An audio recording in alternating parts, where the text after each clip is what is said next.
Halo teman-teman semuanya, apa kabar? Doa saya bersama kalian yang ada di darat, di laut, dan di udara. Di sebuah kampung yang bernama Kampung Srengseng, Desa Sukamulya, Sukatani, Bekasi, Jawa Barat, tinggal sebuah keluarga yang menempati sebuah rumah yang bersebelahan dengan rumah Pak Ustadz. Rumah itu ditinggali oleh Pak Ardani, Ibu Santi, dan satu putra yang bernama Alung. Sedangkan satu putra yang lain yang bernama Syamsuddin tinggal terpisah dengan kedua orang tuanya. Sebab ia telah menikah dan tinggal di sebuah rumah yang lain, namun masih dalam satu kampung. Untuk memenuhi kebutuhan hari-harinya, Pak Ardani bekerja sebagai tukang kelapa, baik itu kelapa muda, kelapa hijau, dan atau kelapa parut. Dan ia memiliki sebuah lapak yang ia buka di sebuah pasar yang lokasinya nggak jauh dari rumahnya. Di mata keluarganya, Pak Ardani muncul sebagai sosok kepala rumah tangga yang penuh dengan rasa tanggung jawab. Tak mau ia hanya berdiam diri saja menunggu rezeki itu datang menghampirinya. Bukankah rezeki itu kita yang jemput? Selain memiliki jiwa yang penuh dengan rasa tanggung jawab, Pak Ardani juga merupakan pribadi yang sopan kepada siapa saja, serta patuh khususnya kepada seorang yang bernama Muhammad Rohmani alias Mani, 37 tahun. Ustadz Mani, begitu orang-orang kampung memanggilnya. Di Kampung Srengseng, Desa Sukamulya, Mani adalah seorang ustadz yang dikenal cukup tegas dan memiliki sikap. Lebih jelas disebutkan dari informasinya, Mani cukup galak. Lebih lanjut disebutkan dari sumber yang saya kulik, dikatakan sejak putra Pak Ardani yang bernama Alung duduk di bangku SD, dirinya telah dititipkan kepada Mani untuk diurus dan diajari ilmu agama. Tentu hal itu tidak menjadi masalah bagi Mani, sebab di rumahnya bukan hanya Alung saja, melainkan ada beberapa orang yang menitipkan keluarganya di rumah Mani. Selain pintar mengajari ilmu agama, Mani juga dikenal luas sebagai orang yang bisa menyembuhkan berbagai macam penyakit. Prakteknya ia buka tiap hari di rumahnya. Ia juga melayani panggilan-panggilan untuk membantu sesamanya dalam menyembuhkan penyakit yang pasiennya derita.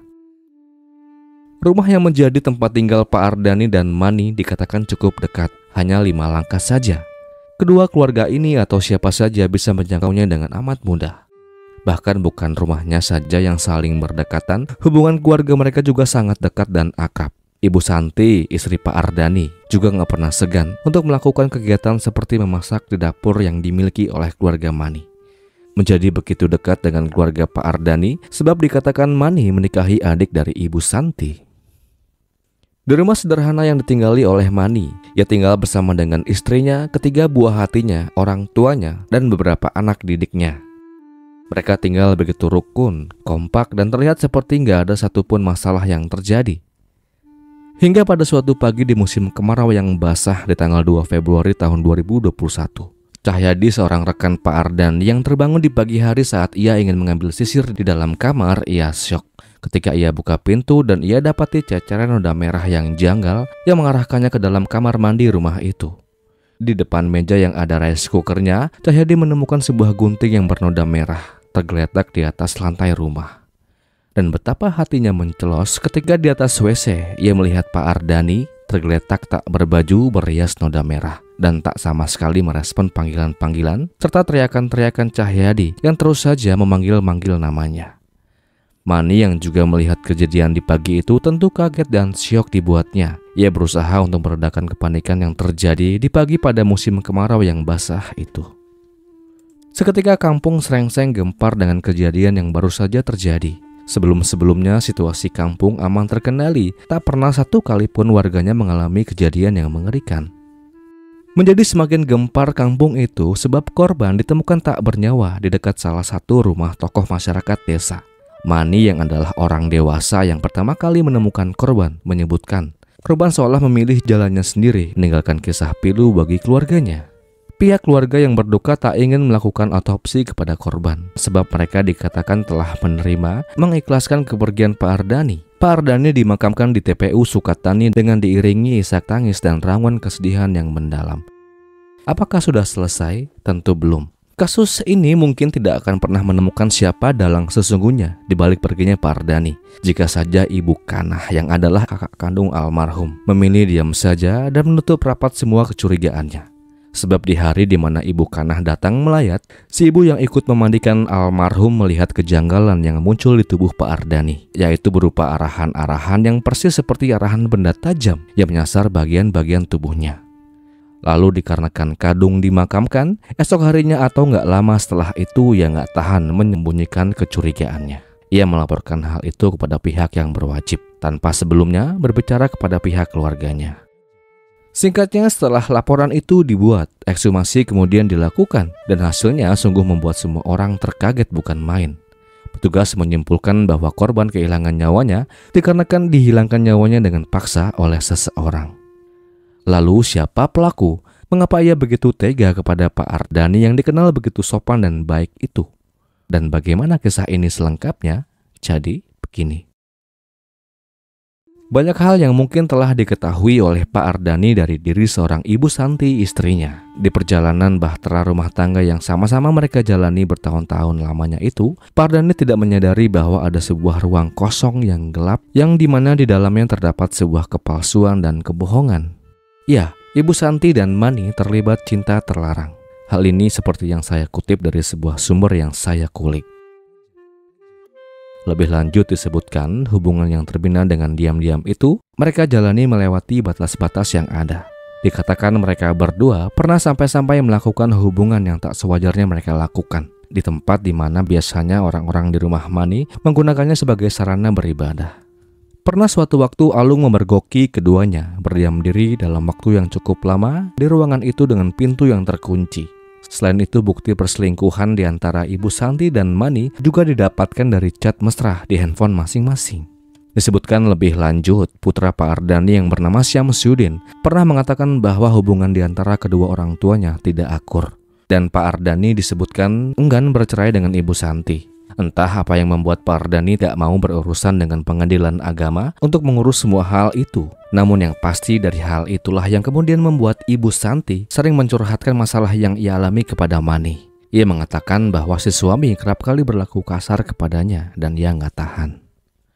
Selain mendapatkan kabar dari Ibu Santi terkait bagaimana perlakuan Pak Ardani kepadanya, juga Mani diam-diam menyimpan sebuah kekesalan yang saat itu telah menjelma menjadi dendam. Hal itu dikarenakan berdasar pengakuan dari Mani. Pak Ardani pernah melontarkan kata-kata kasar kepadanya saat ia menuding bahwa buah hatinya mendapatkan perlakuan yang tidak baik dari putra Pak Ardani. Namun akuan itu tentu dibantah oleh Pak Syamsuddin, putra tertua Pak Ardani. Ia mengatakan bahwa ayahnya merupakan sosok yang ramah dan patuh, terlebih kepada Mani. Sebab satu, Mani adalah ustadz atau tokoh yang dituakan di kampungnya. Yang kedua, Mani adalah iparnya. Dan yang ketiga, Mani adalah orang tua angkat dari putra termuda Pak Ardani. Dan dari hal-hal inilah yang kemudian tak bisa ditahan-tahan lagi oleh Mani. Semuanya memuncah di tanggal 2 Februari tahun 2021. Dan hari gelap yang merundung hidup Pak Ardani adalah bermula di tanggal 1 Februari tahun 2021. Jadi begini. Senin pagi 1 Februari tahun 2021 jam 5 pagi. Pak Ardani bersama Ibu Santi, Mani, Cahyadi, dan Ade Rosidi berangkat dengan mobil kijang milik Mani menuju Jakarta Timur. Tujuan mereka sederhana, membeli mesin peras santan kelapa. Setelah transaksi selesai singkatnya, mereka melanjutkan perjalanan ke pasar Klender untuk memasang dan merakit mesin itu. Sementara alat itu dirampungkan, rombongan Pak Ardani kemudian mencari rumah makan untuk menyantap makan siang mereka. Lalu setelah selesai menyantap makan siang mereka kembali ke pasar Klender untuk mencoba mesin baru dan membongkar mesin lama hingga sore hari sekitar jam 5 sore. Semuanya berjalan dengan normal, nggak ada percekcokan di antara Pak Ardani dan Mani. Singkatnya, sesampainya rombongan di kampung Srengseng, Desa Sukamulya, satu persatu rombongan pulang ke rumahnya masing-masing. Namun tidak begitu dengan Ibu Santi. Di hari itu dikarenakan kondisi badannya yang lagi sakit, maka ia putuskan untuk menginap di rumah Mani, yang posisinya bersebelahan dengan rumah Pak Ardani. Saat itu bukan hal yang masalah bagi Pak Ardani untuk membiarkan Ibu Santi tidak pulang ke rumahnya. Sebab beberapa kali sang istri pernah menginap di rumah Mani, yang beristrikan adik kandung Ibu Santi. Lalu dikarenakan istri dan putranya tak tidur di rumahnya malam itu, otomatis Pak Ardani akan tidur seorang diri di dalam kamarnya. Di malam itu singkatnya jam 11 malam saat suasana sekitar rumah Mani mulai sunyi. Mani yang terbangun kemudian ia keluar rumah dan duduk-duduk di balai, sebuah tempat duduk yang terbuat dari kayu dan bambu. Di malam itu dan di saat itulah Mani diam-diam merencanakan untuk menghilangkan nyawa Pak Ardani yang telah membuat pacar gelapnya menderita dan yang telah berkata kasar kepadanya atas kejadian-kejadian yang telah berlalu. Kala itu tentu ia telah berpikir tentang langkah-langkah apa saja yang akan ia ambil pasca nanti ia hilangkan targetnya. Sambil ia memperhatikan keadaan, Ibu Santi saat itu sedang tidur di kamar bersama istrinya, sementara Alung tidur di musola. Dan saat semuanya terjaga, inilah saatnya. Dengan tenang, Mani mengambil gunting yang ada di lemari dekat pintu rumah korban. Saat itu tanpa diduga, Pardani terbangun dan keluar dari kamarnya dan berpapasan dengan Mani. Dan lalu tanpa kata, Mani langsung mengarahkan gunting yang ia bawa itu berkali-kali dan berkali-kali ke tubuh Pak Ardani. Pak Ardani yang tumbang kemudian dipapah ke kamar mandi. Di dalam kamar mandi, Mani menggeletakkan korban dan kembali mengambil gunting yang sempat terjatuh itu, lalu mengarahkannya kembali ke bagian leher korban, disusul dengan sebuah arahan di pergelangan tangan Pak Ardani. Setelah usai melakukan aksi busuknya, Mani kemudian menutup pintu kamar mandi dan pulang ke rumahnya. Ia bersihkan tubuh dan pakaiannya yang terkena noda merah. Ia mencuci sarung yang ia pakai dan menaruhnya di mesin cuci, lalu kembali duduk di balai untuk menenangkan diri sambil minum kopi dan Mani pun tertidur. Menjelang subuh sekitar jam 4 pagi, Mani kemudian terbangun saat azan berkumandang. Kemudian ia menjalankan sholat subuh. Sekitar pukul 5, ia membangunkan Cahyadi, seorang muridnya. Karena ia tahu kebiasaannya, ia sering merapikan dirinya di rumah Pak Ardani. Mani membiarkan Cahyadi berjalan ke rumah korban, sambil ia diam-diam mengikutinya. Ketika Cahyadi membuka pintu rumah, ia kaget melihat noda merah di ruang tamu dan berteriak, "Pak Ustadz, ini apa?" Panik, Cahyadi keluar rumah dan mencari pertolongan atas apa yang baru aja ia lihat. Dan dimulai dari pagi itu, sontak suasana kampung Srengseng menjadi gempar. Kasus ini mulai menunjukkan titik terangnya. Seperti yang saya katakan sebelumnya, Ibu Kanala yang menjadi sosok penentu di balik perginya Pak Ardani. Saat itu singkatnya setelah pemeriksaan usai, saksi-saksi kemudian diperiksa. Seorang saksi mengatakan di malam kejadian, ia melihat Mani terbangun di tengah malam dan terduduk di balai sambil merenung. Selain itu, hal yang janggal yang lain adalah dikatakan di subuh sebelum korban ditemukan tak bernyawa. Ia melihat Mani bolak-balik seperti orang yang ketakutan. Dan puncaknya adalah ketika Mani langsung saja mengatakan bahwa korban pasrah memilih jalannya sendiri tanpa memeriksa lebih dulu bagaimana keadaan dan situasinya. Ia pun kemudian diamankan setelah semuanya rilis. Muhammad Romani alias Mani kemudian ditetapkan menjadi tersangka. Dan di dalam persidangan yang kemudian digelar di Pengadilan Negeri Cikarang, melalui majelis hakimnya, kemudian menjatuhkan vonis kepada Muhammad Rohmani alias Mani dengan hukuman. Bisa ditebak? 17 tahun penjara. Demikianlah kisah ini. Semoga akan terus ada pelajaran yang bisa kita ambil dari kisah ini. Dan kisah ini pun